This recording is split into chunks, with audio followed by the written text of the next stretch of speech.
Hello বন্ধুরা, কেমন আছো সবাই? আশা করছি তোমরা সবাই ভালো আছো আর আমিও ভালো আছি। একটু ব্যস্ত ছিলাম, ঘুরতে যাব, সেই কারণের জন্য একটু ব্যস্ত ছিলাম। তাও এখনো আইব্রোটা করা হয়নি। এই কারণের জন্য তোমাদেরকে আজকে কোনো ভিডিও তোমাদের কাছে পৌঁছে দিতে পারিনি। ভিডিও অবশ্যই, কন্টেন্ট অবশ্যই রয়েছে, ভিডিও বানাতে হবে, তারপরে তোমাদের কাছে পৌঁছে দেবো। ভ্লগ ভিডিও এডিট করতে পারিনি কারণ ওই বলে না, ভয়েস ওভার দেওয়া, এডিট করা, ওই সময়টুকু মানে আমার দোকানে চলে যায়। আর দোকানে বসে আমি ভিডিও ভয়েস ওভার দিতেই পারি, বাট গাড়ি ঘোড়ার এত হর্ন থাকবে না, সেটা আমারই ভীষণ ইরিটেটিং লাগবে। ওই কারণে আমি ভিডিওটা এডিট করতে পারিনি। আর এমনিতেও বেশ কয়েকদিন ধরে তোমরা দেখছো আমার ব্লগিংয়ে একটুখানি ডিলে চলছে, খুব ডিলেমি করছি আমি। তো যাই হোক, আগামীকাল হয়তো দেওয়ার চেষ্টা করব। যেহেতু দুদিনের মধ্যে ঘুরতে যাচ্ছি, তার জন্য একটু তো আমি ব্যস্ত থাকবই। সাথে দোকান আছে, সাথে অর্ডার নেওয়ার। ও আচ্ছা, আমার নাকি ব্যবসা ঠিক মতন চলছে না, আমি নাকি যাই হোক, আমি নাকি ভুলভাল বলি। বাই দ্য ওয়ে, এই ভিডিওটা কাকে নিয়ে করতে চলেছি আশা করছি তোমরা বুঝতে পেরে গেছো। টাইটেল, থাম্বনেল দেখে তো অবশ্যই বুঝতে পেরে গেছো। না, অবাক হওয়ার কিছু নেই, একদম অবাক হবে না। আমি ওনাকে নিয়ে ভিডিও করছি কারণ উনি বলছিলেন যে আমি তো চাই তুই উত্তর দে। আচ্ছা, আমি যাকে নিয়ে ভিডিও করছি তার নাম হচ্ছে মিসেস দীপ্তি দেবনাথ এবং তার চ্যানেলের নাম হচ্ছে দীপ্তি দেবনাথ 2.0। ঠিক আছে, এই চ্যানেলের ওনার উনি। তো ওনাকে নিয়ে আমি আজকে ভিডিও করতে বসেছি। অ্যাকচুয়ালি ওনাকে কিছু প্রশ্ন করব আমি। তো প্রথমে বলি যে উনি আমাকে ঠিক কি নামে ডাকেন। উনি আমাকে ডাকেন, আগে ডাকতেন নগর ঠাকুরের বেবুর্ষে, এটা বলে ডাকতেন। তারপরে কি ডাকলেন? তারপরে ডাকলেন দালাল। তারপরে বর্তমানে এখন কি ডাকেন উনি আমাকে? টক্সিক, নেরি, বিষাক্ত মাল, এই সমস্ত আখ্যায়িত করেন উনি আমাকে। আমি নাকি এতই বিষাক্ত যে মানে কি বলবো, বিষাক্ত লেভেল ক্রস, মানে কোনো মানে কি বলবো, বিশাল বিশাল পয়জনওয়ালা জিনিসগুলো আমার কাছে ফেল। ওনার বক্তব্য এটাই যে তুই যে কি বিষাক্ত মাল, এরকমভাবে উনি আমাকে সম্বোধন করেন। টক্সিক, নেরি, এই সমস্ত উনি বলেন আমাকে। আচ্ছা, উনি কি আমাকে কি হিসাবে এইগুলো বলেন, এইগুলো আমার একটুখানি জানার দরকার আছে। ঠিক আছে, যে আপনি আমাকে কিসের জন্য টক্সিক, নেরি, বিষাক্ত মাল এগুলো বলেন? এই গেল আমার প্রথম প্রশ্ন, যে আপনি কি আমাকে দালালি নিতে দেখেছেন? দালাল যে ডাকতেন, আমাকে কারোর কাছ থেকে দালালি নিতে দেখেছেন? এটা আমার সেকেন্ড প্রশ্ন থাকলো। মানে আমাকে যেই সমস্ত সম্বোধনে সম্বোধিত করে, যে সমস্ত নামে, সেই নামের উপর থেকেই প্রশ্ন করা আমি শুরু করলাম। টক্সিক কিসের জন্য আমাকে ডাকা হয় সেটার উত্তর আপনি দেবেন, কারণ আপনি বলেছেন যে আমি তো চাই তুই আমাকে উত্তর দে। উনি খুব করে চাইতো যে আমি ওনাকে নিয়ে একটা উত্তর দিই, সেই কারণের জন্যই আমি ওনাকে নিয়ে উত্তর দিচ্ছি। কারণ ওনার ভিডিওতে ওনার যা অঙ্গভঙ্গি, মুখের অঙ্গভঙ্গি বলতে পারো, বা ওনার যে ভাষা, সেটা আমার দেখতে কোনোদিনও রুচিতে বাঁধেনি, মানে রুচি হয়নি যে ওনার ভিডিও আমি দেখি। এতটাই আমার বড্ড বাজে লাগে, ওনার ভিডিও দেখতে আমার বড্ড বাজে লাগে। ঠিক আছে, সেই কারণে আমি ওনার ভিডিও ইগনোর করতাম। কিন্তু বর্তমানে দাঁড়িয়ে উনি আমার উপরে এমন এমন অ্যালিগেশন উনি এনেছেন এবং উনি প্রচণ্ড পরিমাণে ওভারশিওর এই বিষয়টা নিয়ে, যে উনি আমার উপরে ভীষণ বড় একটা অ্যালিগেশন লাগিয়েছেন। ঠিক আছে, তো সেই বিষয়টা নিয়ে পরে আসছি। আর এই বিষয়টার জন্যই মূলত আমি এই ভিডিওটা বানাচ্ছি। তো ভাবলাম চলো একসাথে সব প্রশ্ন করে ফেলি, কারণ ওনাকে নিয়ে আমি দুটো ভিডিও করব কিনা, মানে এরপরে আরেকটা ভিডিও করব কিনা আমার মানে সেই এখনো ধ্যান ধারণা নেই। দেখা যাক উনি কি উত্তর দেন। কারণ উনি বলছিলেন আমাকে বারবার যে আমি তো চাই তুই একটা উত্তর দে, আমি তো চাই, তুই তো আমাকে ভয় পাস। ভয় পাওয়ার প্রশ্ন তখন আসবে যখন আমি ওনাকে দেখব, ওনার কথা শুনবো, বা উনি যে কথা বলে সেটাকে আমি গ্রাহ্য করব। ঠিক আছে, এতদিন পর্যন্ত উনি যে সমস্ত কথা বলতেন সেইগুলোর কথা বলছি। বাট এই কথাগুলো যে উনি বলছেন, কিছু কথা উনি বলছেন ওনার ভিডিওতে, সেই কথাগুলো একদম অগ্রাহ্য করার মতন কথা উনি বলেননি। সেই কারণের জন্যই কিন্তু আমি ভিডিওটা করতে বসেছি।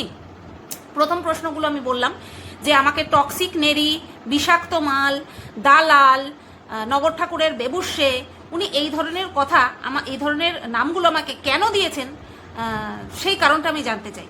ঠিক আছে, সেই প্রশ্নের উত্তরটা আমি জানতে চাই। যদি উনি দেন তাহলে আমি চরিতার্থ হব, কৃতার্থ হব। এই গেল মানে কি বলে ওটাকে, সম্বোধনের বিষয়টা নিয়ে বললাম। নেক্সট যে বিষয়টা নিয়ে বলবো সেটা হচ্ছে উনি আমার চরিত্রের উপরে আঙুল তুলেছেন। ঠিক আছে, চরিত্রগত দিক থেকে আঙুল তুলেছেন এবং আমি ব্যভিচারিণী, নোংরা, ব্যভিচারিণী, নোংরা চরিত্রহীন মহিলা, এই সমস্ত ভাষায় আমাকে অ্যাটাক করেছেন উনি, ঠিক আছে? অ্যাটাক করা বলে এটাকে কোনো ভিডিও করা বলে না, এটাকে অ্যাটাক করা বলে। তো উনি আমাকে অ্যাটাক করেছেন এবং উনি বলছেন যে মুখ খোলাস না কিন্তু। আমি ওনার সঙ্গে আজ পর্যন্ত একটা ভিডিও, মুখোমুখি বসে তো দূরের কথা, ওনার ভিডিওর পরিবর্তে একটা ভিডিও বিগত 3.5 থেকে 4 বছর ধরে উনি আমাকে নিয়ে যে হারে ভিডিও করছেন, একটা ভিডিওর উত্তর আমি দিয়েছি বলে আমার মনে পড়ে না। একটা ভিডিওর উত্তর আমি দিইনি। সেখানটায় উনি এরকম অসংলগ্ন কথা একের পর এক ভিডিওতে বলে চলেছেন। আমার মুখ খোলাস না। আমি ওনার সঙ্গে কোনো কথাই বলতে আসি না, ওনাকে নিয়ে আমি কোনোদিন কোনো ভিডিওই করিনি, অথচ উনি বলছেন আমার মুখ খোলাস না কিন্তু। আমি এই জায়গাটায় বুঝলাম না, ঠিক আছে? চমকালি কাকে আমাকে বলছে, চমকালি কাকে? আমি কি আপনার নাম ধরে বা আপনাকে উদ্দেশ্য করে বা আপনার যে সমস্ত নাম ওয়াইটিতে প্রচলিত রয়েছে সেই সমস্ত ধরে আপনার উদ্দেশ্যে আপনাকে কোনোভাবে কোনো হুমকি চমকি এই সমস্ত দিয়েছি কি? আপনি সেই জায়গাটা তুলে ধরবেন যে আপনাকে হুমকি চমকি কোনো কিছু দিয়েছি কিনা। কেউ যদি আমাকে বলে থাকে যে আমার কিছু বলার থাকতে পারে, তাকে আমি বলেছি আমারও অনেক কিছু বলার থাকতে পারে। তো হুমকি বা চমকি যে যাই করেছে বা অনুরোধ যে যাই করেছে সেটা ফার্স্টে আমাকে করেছে, তারপরে গিয়ে আমি তাকে বলেছি। আমি তো আপনাকে কোনোদিনও কোনো কিছু বলেছি বলে মনে পড়ে না, কোনোদিনও কোনো কিছু বলেছি বলে মনে পড়ে না আমার। তাহলে আপনি কি হিসাবে বলছেন যে চমকালি কাকে? আমি তো আপনার উদ্দেশ্যে কোনো কথাই বলিনি। তাহলে এই কথাটা আপনি আপনার ভিডিওতে কেন বললেন? আপনি কারোর হয়ে আমাকে কি এইভাবে অ্যাটাক করতে পারেন? কাউকে সাপোর্ট করতে গিয়ে, কাউকে সাপোর্ট করে ভিডিও করতে গিয়ে আপনি কি এইভাবে ভাষার দুর্ব্যবহার করতে পারেন, প্রয়োগ করতে পারেন? এই একটা প্রশ্ন থাকলো। তারপর আপনি বলছেন যে ভদ্রভাবে ভিডিও করবি। বলছি আপনি ক্লাসটা কোথায় খুলেছেন? শুনেছিলাম আপনি পেশায় নাকি টিচার ছিলেন এবং আপনি কোনো রাজনীতির সঙ্গে যুক্ত ছিলেন অথবা আছেন, আমি জানি না, বারবার বলেন কমরেড নিয়ে, যাই হোক ওই পলিটিক্সের মধ্যে আমি যেতে চাই না। তো আপনি পেশায় নাকি টিচার ছিলেন, তো কোথায় এই ক্লাসটা খুলেছেন যে কোন কন্টেন্ট ক্রিয়েটার কোন বিষয় নিয়ে কিভাবে ভিডিও করবে? যদি আপনি বলতেন তাহলে আমার সুবিধা হতো, তাহলে আমি আপনার ক্লাসে চলে যেতাম যে আমি আজকে এই ব্লগারকে নিয়ে ভিডিও করতে চাই, এই টপিকটার উপরে ভিডিও করতে চাই, ঠিক কিভাবে কথা বলতে হবে আপনি যদি একটুখানি শিখিয়ে দিতেন। আপনি কোথায় ক্লাসটা খুলেছেন, তারপরে শিডিউল কখন, এইগুলো যদি একটুখানি বলে দিতেন খুব ভালো হতো, ঠিক আছে? তারপর কি? তারপর বলছেন আমার ইনফার্টিলিটির জায়গা নিয়ে আপনি বলছেন যে তোর তো কখনো হবেই না, নাই হতে পারে। একটা মানুষের জন্ম কখনো আর একটা জীবন প্রসব করার জন্য হয়েছে, আপনাকে কে বলল? আমার জীবন আমি যেইভাবে বাঁচবো, ভগবান আমাকে যেইভাবে চালনা করবে আমি ঠিক সেইভাবে বাঁচবো। আমার বাচ্চা হবে কি হবে না সেটা নিয়ে আপনি এইভাবে আমাকে কটাক্ষ করে বলতে পারেন কি? কারণ শুধু আমি নই, আমার মতন এরকম হাজার হাজার মানুষ রয়েছে, দম্পতি রয়েছে যারা কিনা এই প্রবলেমের মধ্যে দিয়ে সাফার করছে। এটা একটা প্রবলেম, এটা একটা শারীরিক একটা প্রবলেম, ব্যাস, এর বেশি আর কিচ্ছু নয়। তো এই বিষয়টা নিয়ে আপনি কি আমাকে যেইভাবে কটাক্ষ করছেন সেইভাবে কটাক্ষ কি করতে পারেন? এটা আমার আরও একটা প্রশ্ন থাকলো। তারপর আপনি আমাকে রীতিমতন অ্যাবিউজ করার কথা বলছেন, ফিজিক্যালি অ্যাবিউজ করার কথা বলছেন, মেরে না dash dash dash dash dash dash এরকমভাবে আপনি বলছেন। আপনি কি অন ক্যামেরায় এটা ভার্চুয়ালিও বলতে পারেন? এটা কি ভাষার ঠিকঠাক প্রয়োগ করছেন? আপনি করছেন কি? গলায় পাড়া দিয়ে না এরকম ভাবে আপনি বাক্য প্রয়োগ করছেন।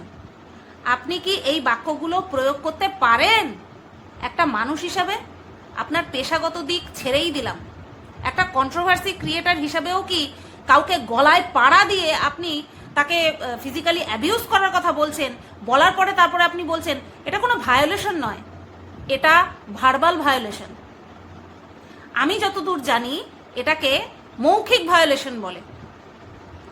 আপনি ফিজিক্যালি হয়তো আমাকে কোনোদিনও ছুতে পারবেন না, কিন্তু এটাকে ভার্বাল অ্যাবিউজ করা বলে, ভার্বাল ভায়োলেশন বলে এটাকে। এটা যে আপনি করছেন এটা কি আপনার আয়তার মধ্যে আছে?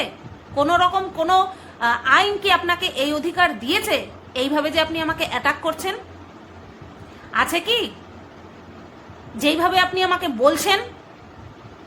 এইবার মেন কথায় আসি, চারিত্রিক বিষয়টা নিয়ে। আপনি বলছেন আমি ব্যভিচারিণী, আমি ব্যভিচারিণী, নোংরা চরিত্রহীন মহিলা, এটা আপনি বলছেন। আপনি কোনো জায়গাতে এই সোশ্যাল মিডিয়াতে আমাকে ব্যভিচার করতে দেখেছেন? অন ক্যামেরা আমাকে কি কোথাও ব্যভিচার করতে দেখেছেন? সেই প্রশ্নের উত্তরটা আপনি দেবেন।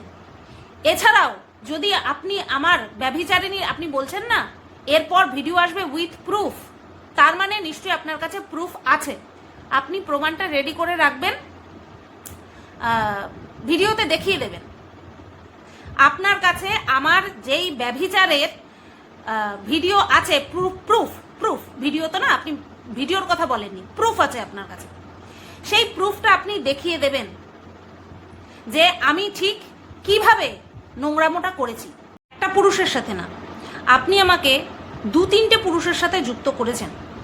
কার কার হাতে আমি সিঁদুর পরি এটা তো আপনি প্রুফ করবেন যে কার কার হাতে আমাকে সিঁদুর পরতে দেখেছেন। তারপর রাহুল নামক এক ব্যক্তির সঙ্গে, এক পুরুষের সঙ্গে আমাকে যুক্ত করেছেন যে আমার নাকি খুব চিরবিরানি। ঠিক আছে, সেই চিরবিরানিটা কিভাবে আপনি বুঝতে পারলেন? যে আমি তার ভিডিও একটা কমিউনিটি পোস্টে দিয়েছিলাম, তার থেকে আপনি আমার উপরে আঙুল তুললেন, কি চরিত্রের দিকে আঙুল তুললেন যে আমার নাকি খুব চিরবিরানি।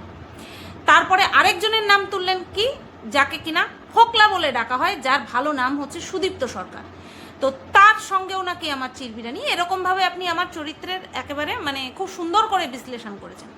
তো এই চিরবিরানিগুলো ঠিক কীভাবে মানে কেন বললেন এটাও কিন্তু আপনি প্রমাণ করবেন। ঠিক আছে, কারণ কাউকে কমিউনিটিতে কাউকে দিলে পরে তার যে চরিত্রগত দোষ হয়ে যায়, এরকমটা আমার মনে হয় কারোর জানা নেই। তারপরে মেল ক্রিয়েটারকে আমি এখানে, মেল ক্রিয়েটার অর্থাৎ সঞ্জয় চ্যানেলের সঞ্জয় মণ্ডলের কথা বলা হচ্ছে। সঞ্জয় মণ্ডলকে আমি কবে, কখন, কিভাবে কুপ্রস্তাব দিয়েছি সেটাও কিন্তু আপনি প্রমাণ আকারে তুলে ধরবেন। হ্যাঁ, আড্ডা ইয়ার্কির কথা ছাড়া কুপ্রস্তাব মানে বোঝেন তো? কুপ্রস্তাব মানে আশা করি আপনি নিশ্চয়ই বোঝেন, আপনার সেই বয়সটা হয়ে গেছে। তো সঞ্জয় মণ্ডলকে আমি ঠিক কিভাবে, কোথায়, কোন জায়গায় কুপ্রস্তাব দিয়েছি এটাও কিন্তু আপনি প্রমাণ দেবেন। ঠিক আছে, কিভাবে আমি ব্যভিচার করেছি আপনি সেটা দেখিয়ে দেবেন। এবং কোথা থেকে এসছে না আমি বলবো না আপনাকে, সেটা আপনি বলুন, সেটা আপনাকে বলতে হবে না। অতটা বোকা কেউ নই আমরা, তাই না? আমিও নই, আপনিও নন, কেউ আমরা অতটা বোকা নই। আপনি বললেন না, প্রুফ দিয়ে দেবেন, প্রুফ আছে, আপনি প্রুফটা দিন। আমি সর্বসমক্ষে অন ক্যামেরায় সোশ্যাল মিডিয়াতে মিসেস দীপ্তি দেবনাথকে বলছি, আপনি প্রুফটা দিন। আপনি যেইভাবে আমার চরিত্রের দিকে আঙুল তুললেন এবং নোংরা থেকে নোংরা অ্যালিগেশন যেভাবে আপনি দিলেন, আপনি প্রুফ দেবেন। এবং আমি আমার স্বামী ব্যতীত অন্য কার হাতে সিঁদুর পরেছি সেই সিঁদুর পরানোর ভিডিওটা আপনি দেবেন, বা ছবি, কোনো কিছু প্রুফ তো আপনার কাছে আছে, সেটা আপনি দেবেন। ঠিক আছে, আমার আপনাকে এই প্রশ্নগুলো করার ছিল, আপনি এই প্রশ্নের উত্তরগুলো দেবেন। নতুবা আপনি দিনের পর দিন বছরের পর বছর আমাকে নিয়ে বলে যাবেন আর আমি শুধু শুনে যাব, এটা তো হতে পারে না। আমি আপনাকে আমি আপনার চরিত্র সম্পর্কে কোনো কিছু বলতে আসিনি, আমি আপনাকে কিছু দোষারোপ করতে আসিনি। আপনি আমার উপরে যেই সমস্ত অ্যালিগেশনগুলো এনেছেন সেইগুলোর প্রমাণ জাস্ট চাইতে এসেছি, এবং কিছু প্রশ্ন করেছি, সেই প্রশ্নের উত্তরগুলো আমার চাই। আপনি আমাকে টক্সিক মাল বলেন কিসের জন্য?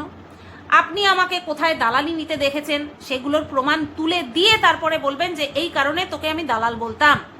ঠিক আছে, বিষাক্ত মাল, আমি কার জীবনে কি বিষক্রিয়া করেছি সেটা প্রমাণস্বরূপ তুলে ধরে তারপরে কিন্তু আমাকে প্রমাণ দেবেন। প্লিজ, আমার প্রমাণ চাই। আপনি যেইভাবে বলছেন চারিদিকে, মানে আপনি আপনার ভিডিওতে যেভাবে বলছেন আমি স্বামী ব্যতীত অন্য কার হাতে সিঁদুর পরে বেড়াই সেগুলো আপনি বলবেন।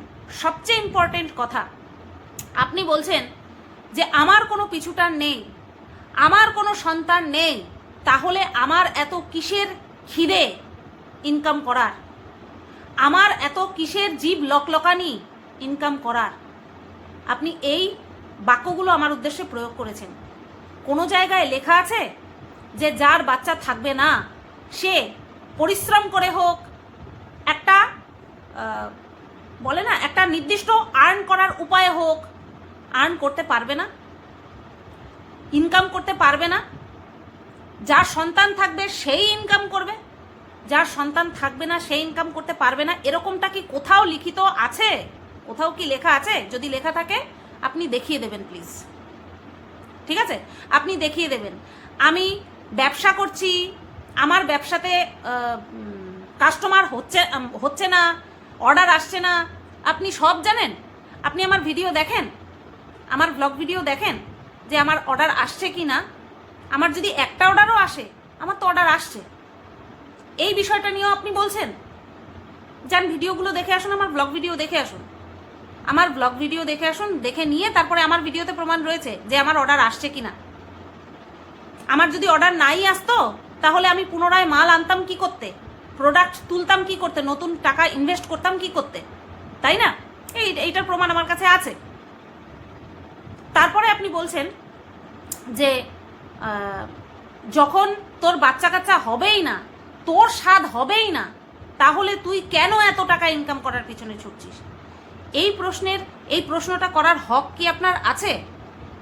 কেউ কি কাউকে এই প্রশ্ন করতে পারে যে তোর তো বাচ্চা কাচ্চা নেই, তোর তো এই নেই, তোর তো সেই নেই, তুই কেন এত টাকার পিছনে ছুটছিস? কেউ কি কারো আয়ত্তে আছে এই প্রশ্নটা করার? Last thing and very important thing, সেটা হচ্ছে আমি নাকি কেপ্ট রেখেছি, আমি নাকি কেপ্ট রেখেছি। আপনি আপনার ভিডিওতে বলেছেন আমি নাকি একটা কেপ্ট রেখেছি, তাকে নাকি পয়সা দেওয়ার জন্য আমি এত টাকা ইনকাম করছি। আশা করছি এই প্রুফটাও আপনার কাছে আছে। প্রথম প্রমাণ আছে হয়তো যে আমি একটা কেপ্ট রেখেছি। সেকেন্ড, এই প্রমাণটাও নিশ্চয়ই আপনার কাছে আছে যে আমি সেই কেপ্টকে মাস গেলে হাত খরচ দিই বা তাকে তার খরচা বিয়ার করি, তার খরচা বহন করি। এই প্রশ্নে এই অ্যালিগেশনগুলো যে আপনি আমার উপরে লাগিয়েছেন, সেই অ্যালিগেশনগুলোর উত্তর আপনি তৈরি রাখবেন মিসেস দীপ্তি দেবনাথ। ঠিক আছে, তৈরি করে তারপরে আমার কাছে পৌঁছে দেবেন। সব দর্শক জানতে চায় যেই অ্যালিগেশন, যে গম্ভীর অ্যালিগেশনগুলো আপনি আমার উপরে লাগিয়েছেন সেইগুলোর ভিত্তি কি, সেগুলো প্রত্যেকটা মানুষ জানতে